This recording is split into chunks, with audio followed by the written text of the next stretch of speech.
Good day, everybody. Now we are looking at extra credit question number 5 or EC5. The question reads, a factory manufactures cars with a warranty of 5 years on the engine and transmission. An engineer believes that the engine or transmission will malfunction in less than 5 years. So he tests a sample of 40 cars and finds the average time to be 4.8 years with a standard deviation of 0.50. The question has two parts. First part says, state the null and alternate hypotheses, and part B says, at a 2% significance level, is there enough evidence to support the idea that the warranty should be revised? So as always, please pause this video for about 5 to 10 seconds and try to solve this on your own, and I will share my solution after the pause. Please try this on your own though.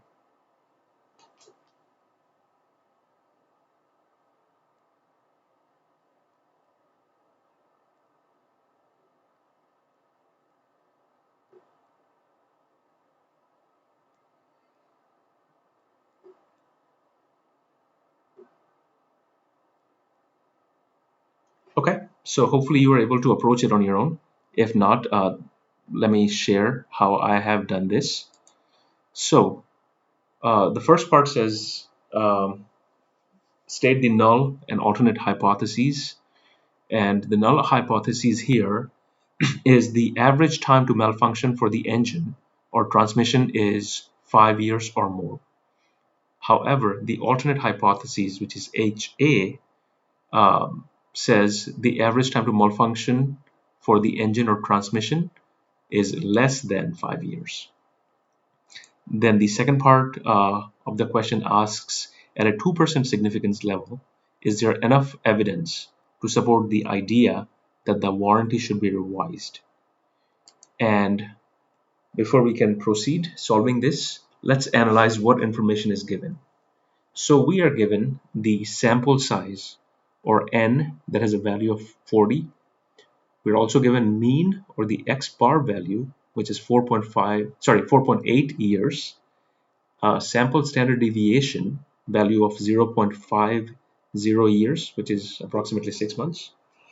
Hypothesized population mean, or mu naught, is about 5 years, and the significance level, or alpha, is 2%. So that'll be 1 minus 98, or 0.02. That will be the value for alpha. So now that we know all this, our next step is to determine if there is enough evidence to support the alternative hypothesis. And in order to do that, we need to calculate the test statistic and the p-value. Then we can compare the p-value to the significance level, which will ultimately lead us towards solving the problem correctly. So to start off with, in the first step, we can calculate the test statistic, or the z-score.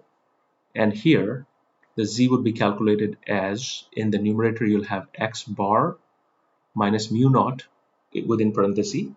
And within the denominator, you're going to have s, which is the value of standard deviation, divided by square root of n, or sample size, as we discussed earlier. So from the values that we were given earlier, we can just do plug and chug. And in the numerator, we should have 4.8 subtract minus 5 within parentheses. And in denominator, we're going to have 0.5 divided by root, or square root of 40. And when we solve this, the z-score should come down to negative 2.00.